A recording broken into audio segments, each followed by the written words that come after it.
Hello and welcome back to Strathpeffer Junction. This is video number 2 in my very new series on building my model railway layout. I thought I would use this video just to talk through a few of my ideas really for the layout, for using the space that I have, which isn't a huge amount, and trying to maximise the fun and buildability, I guess, of my layout. So I started after measuring the loft space that I have. I put together a little model in SketchUp to get a feel really in semi-real world terms for the room that I have to play with, head heights and width and so on. I don't have a huge amount of space, unfortunately, as we'll see just as we're making our way through up into the loft now. I had said in the other video, in video number 1, that I thought it was about 6x4. It's actually 4.5 meters by about 2.5 meters all told. So it isn't a huge amount of space to play with. And also the head height is only about 1.8 meters, so with a lot of coombs. So it is quite restricted, but I think I can probably still squeeze a reasonable amount of stuff into the space without it feeling too cramped.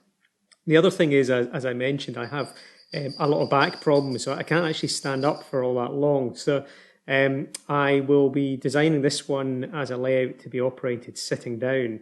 So that is going to give me a wee bit more room inside, and hopefully I'll be able to get in a bit of a station, a TMD, some countryside scenic areas, and so on. So I'm just working our way through here, through the various visualizations, just giving a wee oversight really of the room to play with. But we're going to zoom out now and have a look at the area broken down with some cutaways in the 3D modeling, just to let you guys really get a feel for what I'm thinking and what I've got to play with. So if we remove in a minute the plasterboard and various other things which are obscuring the view, hopefully we'll get into the meat of the loft space. I do have a wee window which is excellent for ventilation, for getting light in, but it potentially could be a slight obstacle along the kind of northern wall of the room. So I'm going to have to think about the heights for the baseboard and so on, just to make sure that doesn't really come into play and create problems, mainly for, I guess, for the scenic backdrops more than anything else. But anyway, as I said, I'm keen to get a station in, a TMD, some countryside areas, possibly a wee oil depot as well, and some other things that you probably find along the Highland line or the Kyle and West Highland lines.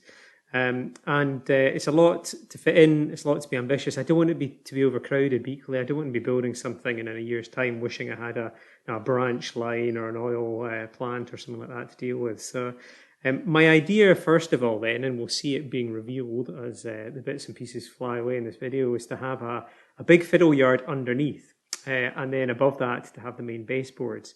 I've shown it in the video here that the baseboards would be one solid piece, but actually I think I'll go for an open layout to allow me to adjust heights quite easily, and because of limited space, so I can get in and under to sort things like point motors and other things.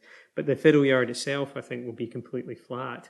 The idea too is to, rather than have helixes, is to have an up and down incline, decline to get up and down. Oh, there's me appearing in the chair, to get up and down from the fiddle yard up the top. So I'll work that somehow into it. So there will be an up and down line, and maybe that would allow me to send some trains on a longer route rather than on the main line.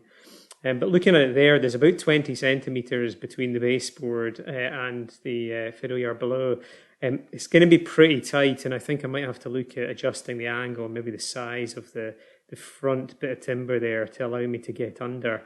Even with my seat fully down, it might be a little bit of a stretch, but we'll get there. I'm sure we'll come to something. I think I saw in Lakeside, Graham had some cameras in his fiddle yard to sort of prevent him having to bend down all the time, so I think I might look at something like that as well. Looking at the higher level, though, one of the issues that I do have is the scenic backdrops, and I would like to have something in the way of a backdrop, whether it's a kind of printed vinyl or something like that stuck on. But the coombs do provide for a wee bit of a kind of problem for that. So I think what I'll probably be looking at is having something like maybe 10 to 20 centimetre upstand at the back that I can pop some scenic material onto, some of the photo printed long, 6, 7, 8 feet long ones to get that continuous backdrop. But in doing so, if I go for the 20 centimeters, which is better for the backdrop, then it creates a slimmer baseboard to play with. And if I go for the 10 centimeter high, that's good, but it's not so convenient for the backdrop. So any ideas that anybody has would be great. And any ideas in general would be brilliant to get anyone's feedback. Anyway, I'll leave it at that, and thanks very much for watching. Bye-bye.